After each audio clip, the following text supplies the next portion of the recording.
Ladies and gentlemen, this is Cynthia the Audio Belle. At Axpona this year, I had the opportunity to meet up with a fellow YouTuber named Jordan.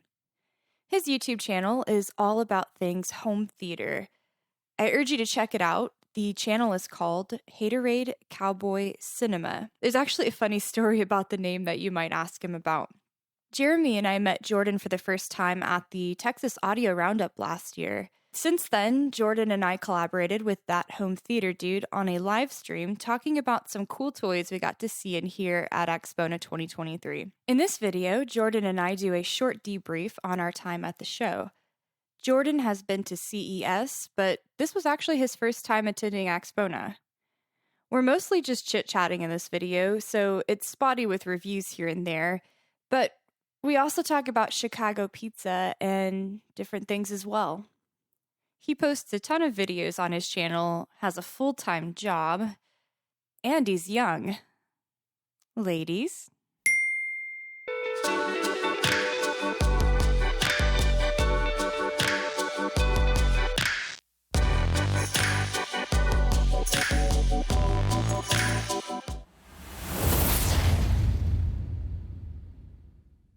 Are we filming right now? Yeah, it's on. Oh, okay. I was just talking to you. I was actually I didn't know if I was supposed to be like officially to. That's happened to me a couple of times. Is it? Yeah, my shirts always do this with the. You know what? Let me. Yeah, it has a little magnet. It's really strong. Testing. Well. Test. Hello. Test. Hello. Yeah. Okay, cool. Ladies and gentlemen, this is Cynthia the Audio Belle, and I am here with a fellow YouTuber, Jordan. He has a channel as well, and it is called Haterade Cowboy Cinema. If you want, you can check it out. I do a lot of home theater. I do some smart home stuff too, but it's mainly a home theater. So if you want to check that out, then I would appreciate it.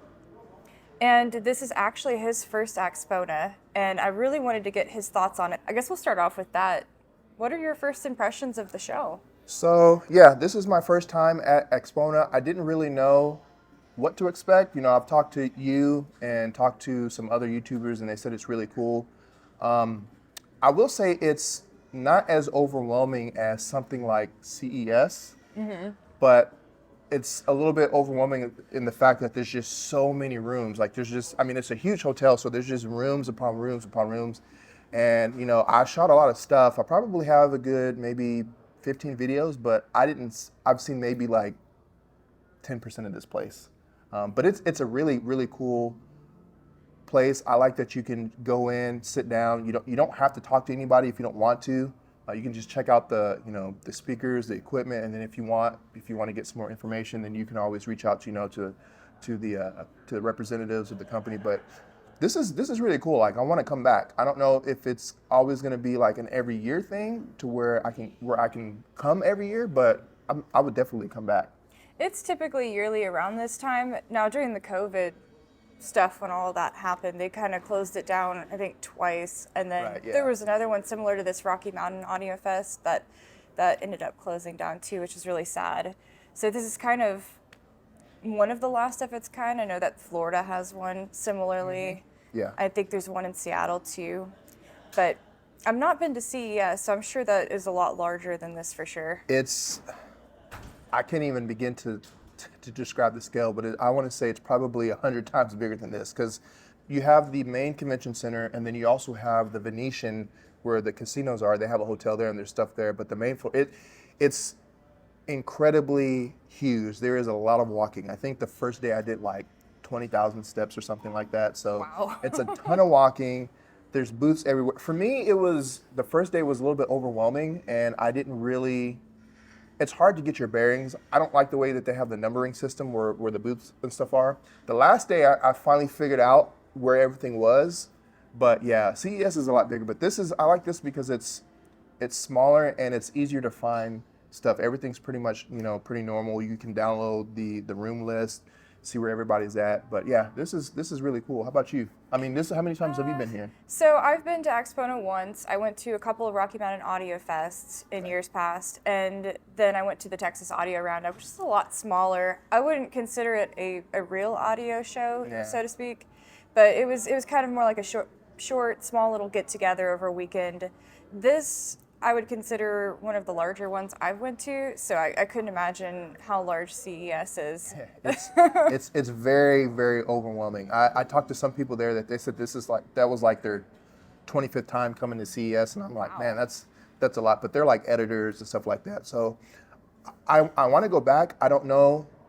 I may do like every other year with CES just because it's so big.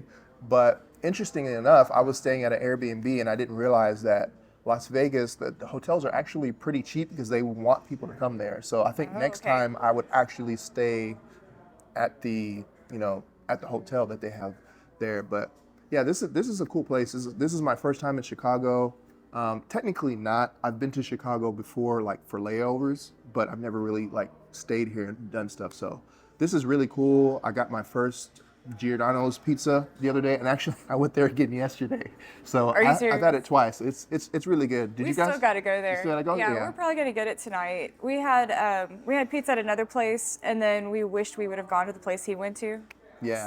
So. and I talked to someone else that went to the same place. I forget, it's Lou something, right? Lou Malnati's. Yeah. Someone else told me they went there and they didn't really care for it. Yeah. So Giordano's, apparently that's the place to go, and I hear they have good stuffed pizza.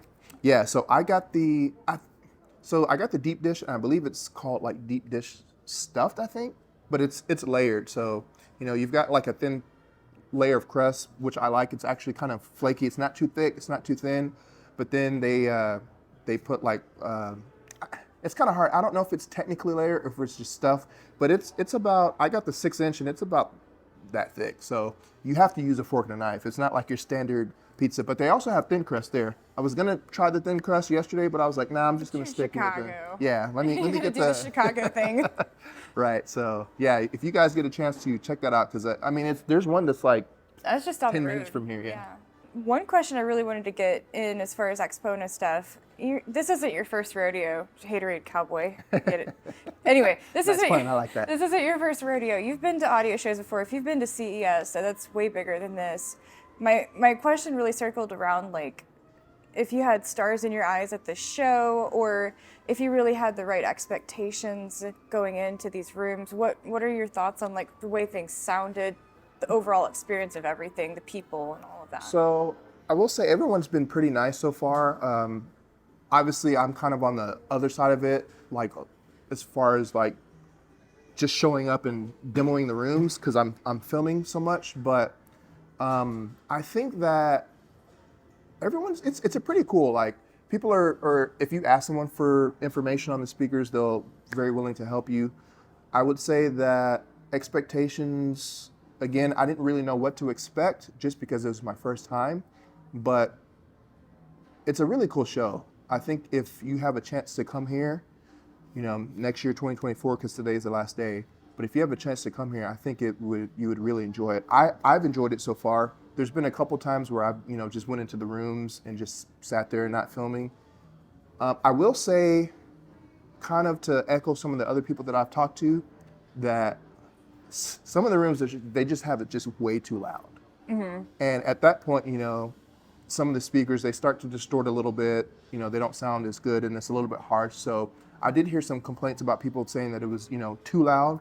I only really experienced that a couple of times where it was too loud.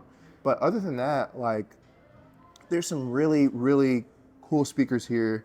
Speakers that I've never heard of, speaker brands I've never heard of, speaker brands that are just like astronomically high to where it's like, I don't see why they cost that much. Or like, I could never afford that. No. I mean, those, I don't know if you saw those Dolly speakers downstairs, but those were $110,000 a pair. So, and it's cool. Like, those speakers are cool, but it's just like, I'm like, man, who's actually buying these speakers those are $110,000. I mean, there's some others that the Macintosh stack, I don't know if you saw that down there with the big drivers. I believe that is, I forget how much you told me, but that's either around the same price. Oh no, I think those are $130,000 for that whole. $130,000. And it's just like, that's more than what my house cost. Right. So someone's buying these speakers and putting them in their house. So obviously they're like millionaires and stuff. But yeah, as far as expectations and everything, I would say that it exceeded it. Like, I didn't know what to expect. I can't say that it was a bad show. It's really cool. And there's just so many rooms. I got to check out Per Listen.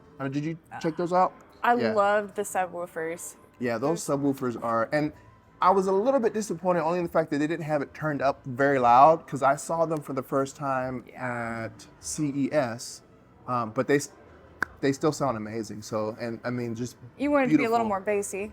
Yeah, well, and I was asking Eric, one of the representatives there, I was asking if they ever have any home theater like, demo rooms. He's like, no, not really, but he's like, we have some of our dealers and installers that around the country that may have them. He's like, we're trying to get more demo rooms. So he's like, if I ever find out of any that are there, like in your area, maybe like Austin or Dallas, he's like, I can tell you can go over there, check them out, film it, whatever. So, but yeah, Per Listen was really cool.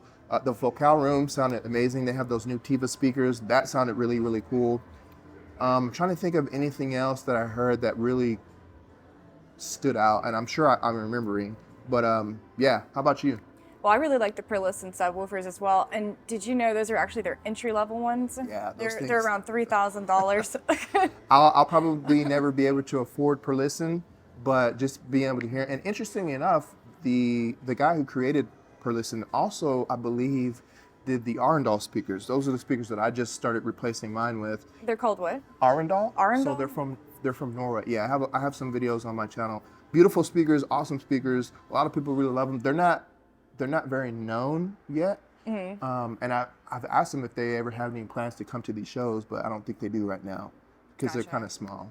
But yeah, how about you? What was your, other than Per Listen, did you have any favorite ones? Well, before we get off Per Listen, I did want to mention to everybody out there that they are actually THX certified. Yes. THX Dominus. THX Dominus, which I didn't know what that was before. You know more about home theater than I do. So I had never heard of that before either, and I actually was asking Eric about that at CES because I was like, you've got, THX, you've got THX Select, you've got THX Ultra, and basically what those means is, the higher that you go, it can fill a room, a specific room size that, they're rated. So if you have like a really big room, then THX Ultra, I forget the square footage, but I was asking him about Dominus because I was like, I've never heard of that. What does that mean? He's like, basically, he said that standard has always been around, but no one has ever known how to make a speaker that can handle the room size. And I forget the room size, forgive me, but basically if you have like a really, really, really big room, then, it can hit a certain decibel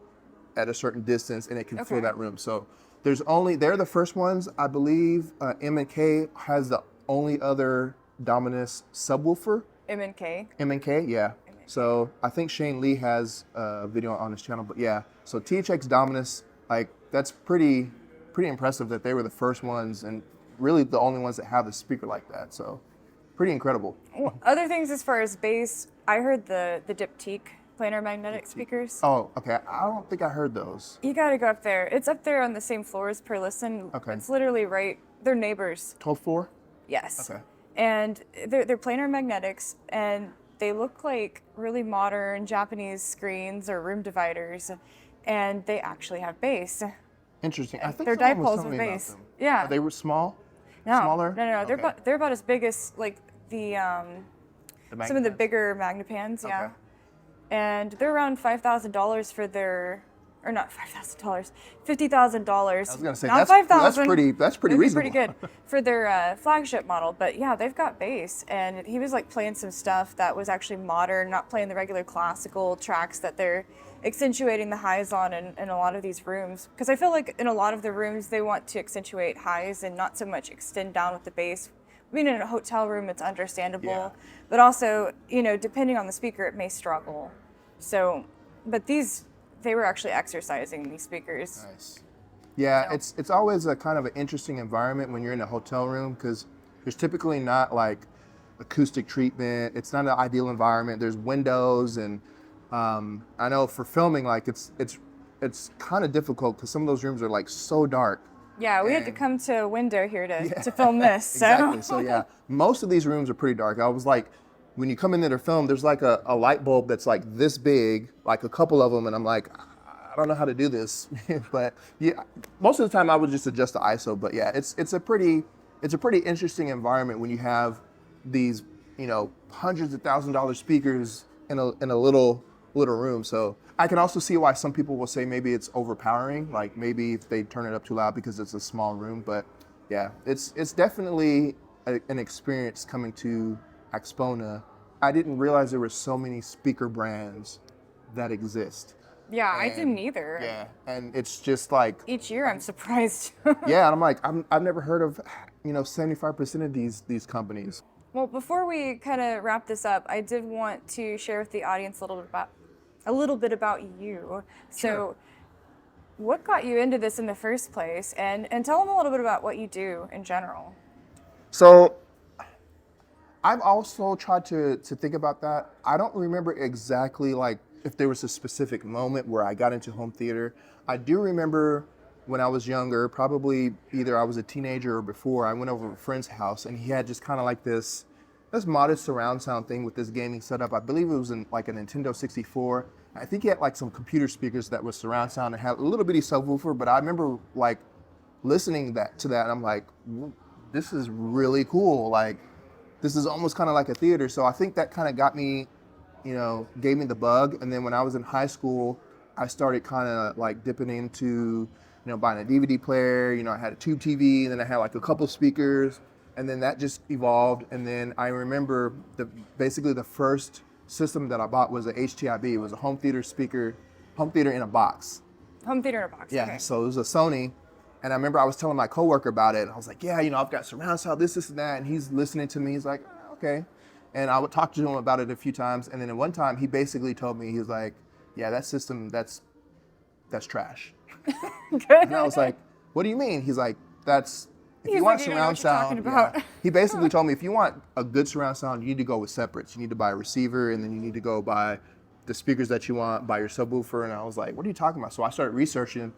And I was like, wow, there's like a whole nother realm of like home theater enthusiasts. And then I started looking at stuff and I was like, whoa, I can't afford that. I'm in at that point I was working, I had graduated, but I was like, I can't afford this stuff. So little by little, I think I got like an Onkyo receiver, and then I got some Polk speakers, and then it just evolved into like, the stuff that I have now. And some of the stuff I've had for 10 years. So I know a lot of people say it's daunting and like, I don't have the money, and just save up and do research, because the only way that you can educate yourself is if you learn. I mean, there was a point where I didn't really know a lot about anything, and then as far as YouTube, I would watch other YouTubers and I was like, man, that's really cool.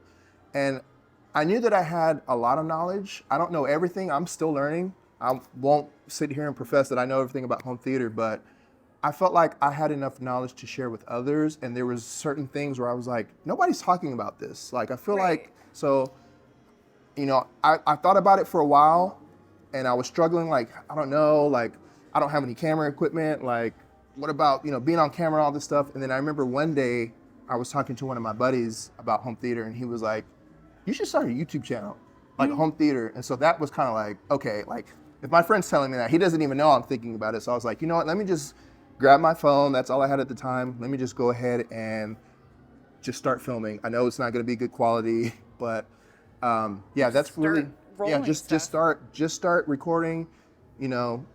I watch other YouTubers and I learn from them, and I try to, emulate some stuff without like copying them. But I got into it and I loved it. I started learning how to edit, basically kind of self-taught myself how to edit videos, watch some other stuff. And then I've met other YouTubers, like yourself. And so like, there's a huge community of people, at least on YouTube, that, are in, I mean, home theater enthusiasts, it may not be as big as some other niches on YouTube, but the home theater enthusiasts are very, very passionate about what they do. And being able to share that passion with other people and have other people share it with you, it's really cool. So I love doing this stuff, YouTube, it can get a little bit tiring, getting on a plane and go staying in a hotel and spending money for this stuff. But in the end, like it's worth it. It's worth it. Yeah, and I would have never have had the chance. I met some really cool people. If you guys watch the channel, Chris Home Theater Dude, I do a lot of stuff with him. He's taught me a lot. He's helped me a lot. And so getting to work with him, he's opened up a ton of doors that I never would have been able to have, and to be able to go to stuff like this. So it's really cool, man. And anybody else, I would say that if you're trying to get into home theater, or if you're scared, or if you want to start a YouTube channel, I mean, take it from us. Like it's a little bit daunting. It's not easy at first, but you grow and evolve, and then you meet other people that have, the same, enthusiasm. It's really cool. And just don't stop creating, because Right. you have to build it up over time, and it's not going to go viral in one day and continue that way. You may have a viral video that has 50,000 views like I have, and then the rest of them have maybe a few hundred, but you continue to build on it over time. But I really like that. I had somebody who told me once, when I was trying to get into a particular technology, that they asked me if I wanted to be a mentor, and I was like, well, I know a little bit, but I don't think I know enough to be a mentor. And the guy was like, do you know enough where you feel like you could share that information with others and teach them something? And I said, yes. And he's like, then you've got what it takes to be a mentor. You just keep building on that. And so it doesn't matter. If you have a little bit of knowledge to share, then you can mentor somebody else. And of course, the mark of an educated mind is kind of what you quoted. You don't know everything. And you tell people when you don't know everything. And we will tell you when we don't. But we'll share what we can and help you guys out. You guys help us as well. Yep. So definitely, we're only here because of other viewers. I mean, if it wasn't for them, like, we wouldn't get to do any of this stuff. Exactly. So thank you. So this is the Audio Bell with Jordan, Haterade Cowboy Cinema, and we're both signing out. Thanks, Jordan. Thank you for watching.